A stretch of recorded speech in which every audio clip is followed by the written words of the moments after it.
Hari lahir Pancasila menurut Prabowo ini bisa digunakan menghadapi penjajahan gaya baru. Kalau Mas Anies Baswedan bisa menghadirkan keadilan sosial bagi seluruh rakyat Indonesia sebagaimana pesan Bung Karno. Kalau Mas Ganjar sebagai momentum persatuan. Bagaimana menurut kalian? Apakah ketiga pendapat dari tiga bakal capres ini memang menyatu atau itu titik tekan yang berbeda untuk menuju 2024? Menurut analisis saya,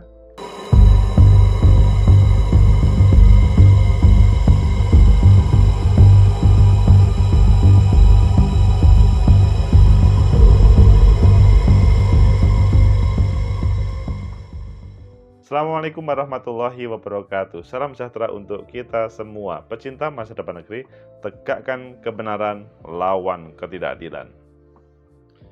Pasti kalian mempunyai pendapat tentang hari lahir Pancasila. Dan kalau kita kumpulkan maka banyak pendapat.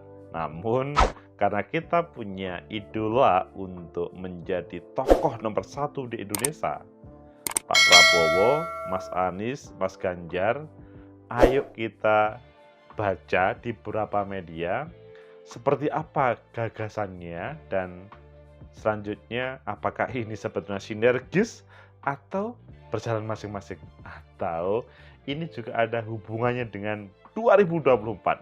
Pertama kita baca di antara Menhan Prabowo yakin Pancasila pedoman hadapi ancaman penjajahan gaya baru. Ini identik dengan Pak Prabowo. Mungkinkah? Maksudnya kan sebagai Menteri Pertahanan. Kalau melihat Mas Anies Baswedan, momen ini di Fajar. Kalau tadi di antara ini di Fajar, Co.id, momen hari lahir Pancasila, Anies kenang pidato Soekarno, menghadirkan keadilan sosial bagi seluruh rakyat Indonesia. Jadi sangat mengenang Bung Karno.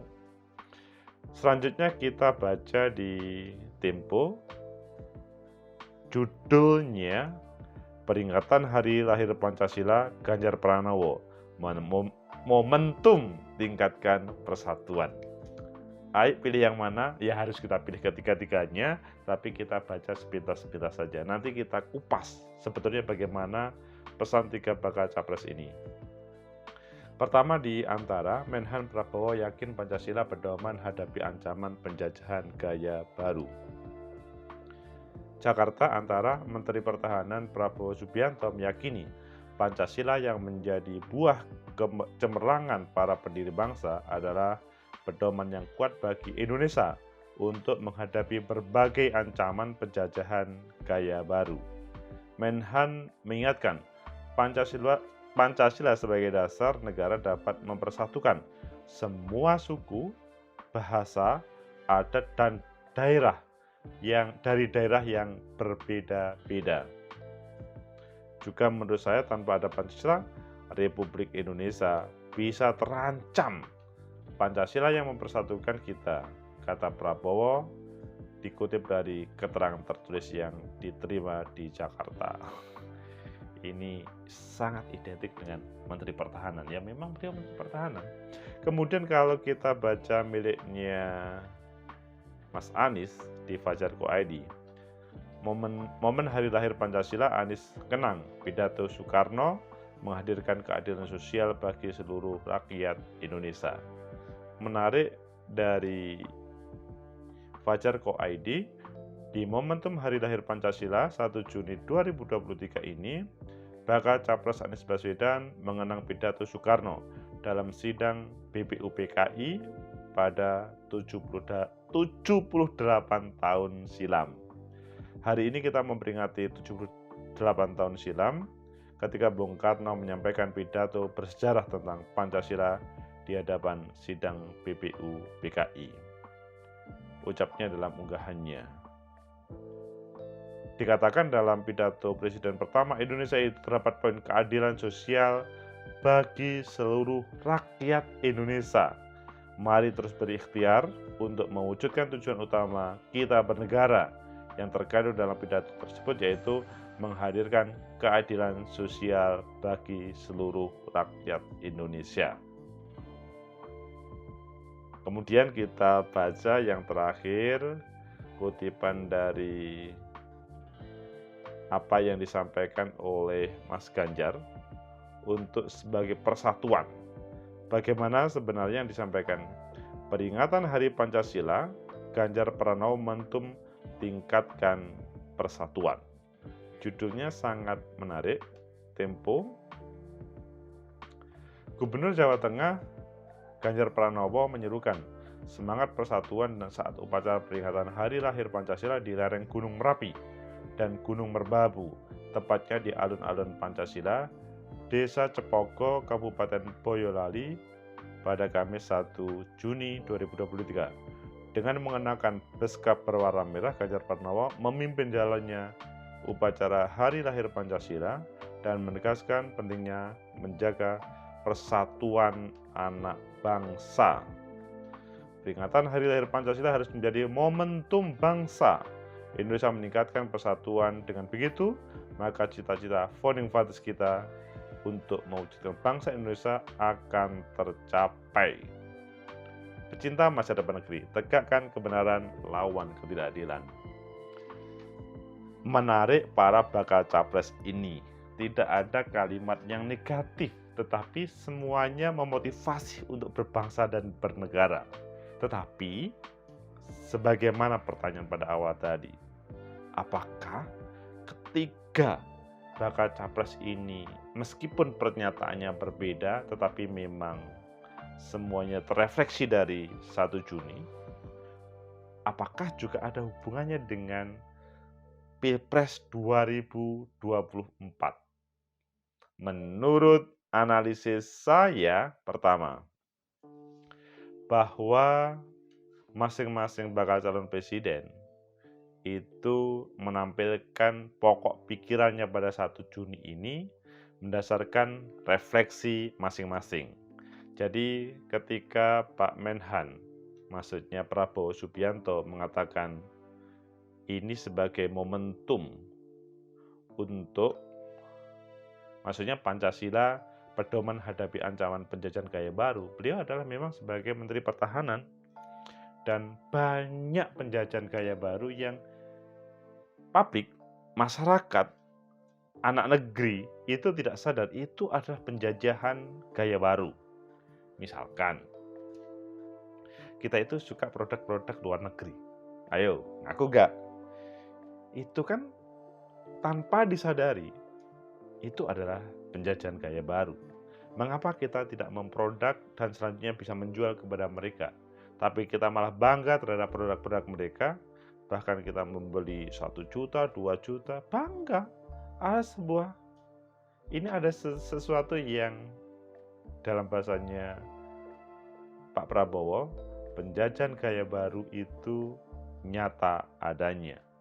Tapi bagaimana solusinya? Ini yang perlu dicari oleh seluruh anak bangsa, anak negeri ini.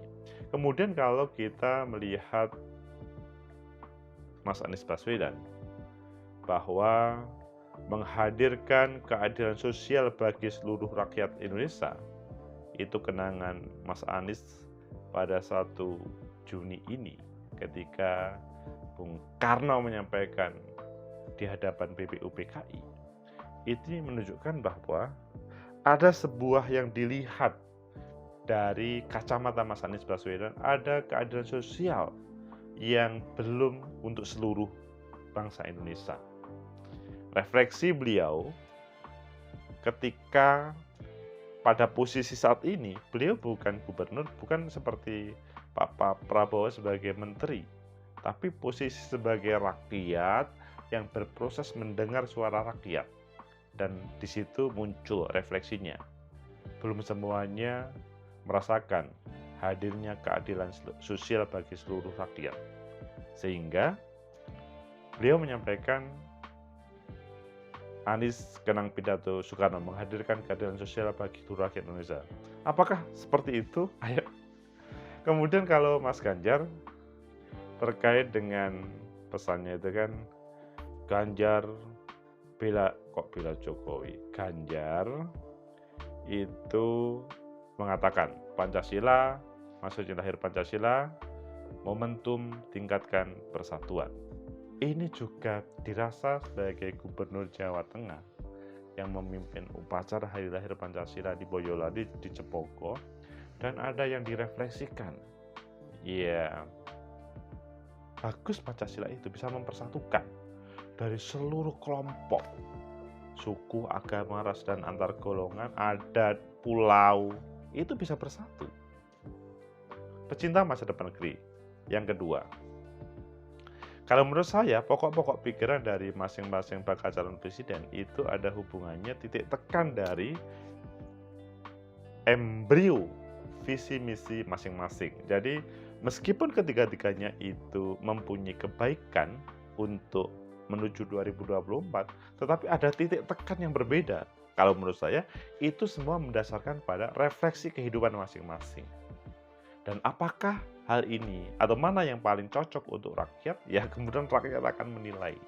Pada posisi saat ini, ya Pak Prabowo, Mas Anies, Mas Ganjar itu merefleksikan mana yang sebenarnya dibutuhkan oleh rakyat. Dan nanti pada Februari 2024, rakyat akan memilih mana yang paling tepat untuk menjawab kebutuhan rakyat. Kalau dihubungkan pada hari ini adalah hadirnya Pancasila dengan 3 gaya bahasa tersebut. Kemudian yang ketiga, bahwa apa yang disampaikan meskipun hanya satu kalimat, tapi itu adalah inti dari ketiga-tiganya. Meskipun ketiganya, Pak Prabowo, Pak Anies, Pak Ganjar, itu juga mempunyai pikiran-pikiran yang lain. Maksudnya terkait dengan apa yang disampaikan pada 1 Juni ini. Tetapi titik tekan itu menjadi angle dari masing-masing. Dan kalau menurut saya, akan diperpanjang, akan diperluas untuk menjadi sesuatu visi misi yang menjadi daya tarik untuk 2024. Jadi, hal ini menurut saya langkah demi langkah yang dilakukan oleh ketiga bakal capres ini berpengaruh terhadap bagaimana publik merespon melihatnya. Pasti sesudah itu, kalau kita membandingkan tiga bakal capres ini, masing-masing kelompok atau masing-masing kelompok sih, masing-masing pendukung mempunyai penilaian menurut mereka masing-masing. Tetapi akan lebih baik hal itu dikolaborasi, sehingga ketika bakal capres ini ketika ingin membangun negeri, ya memang punya titik tekan masing-masing, tapi tidak harus mencaci maki antara pendukung atau antara bakal calon presiden, tetapi bagaimana mensinergikan. Memang mensinergikan langsung tidak mungkin. Yang mungkin terjadi adalah mana menu makanan, ide dan gagasan yang akan dipilih oleh rakyat. Pecinta masa depan negeri, itulah para bakal capres di 1 Juni 2023, momentum lahirnya Pancasila. Semuanya tidak ada yang menolak terhadap Pancasila, semuanya appreciate terhadap lahirnya Pancasila, semuanya merefleksikan bagaimana Bung Karno di hadapan BPUPKI melahirkan ide-ide cerdas, gagasan untuk menghadirkan Indonesia pada waktu itu. Dan saat ini anak negeri perlu melanjutkan semuanya. Jadi tidak hanya terkait dengan satu tema, tetapi untuk semuanya. Adapun nanti yang akan dipilih ketika ini, ya tergantung rakyat. Rakyat yang mempunyai ide dan gagasan yang akan menerjemahkan 3 perbandingan tadi, mana yang terbaik. Meskipun semuanya baik semuanya, tetapi ada satu langkah yang tidak boleh dilupakan.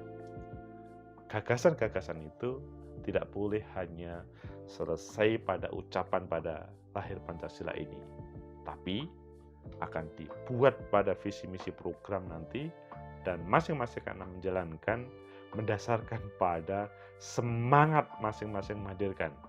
Kalau Pak Prabowo, bagaimana ancaman terhadap penjajahan gaya baru dihantam.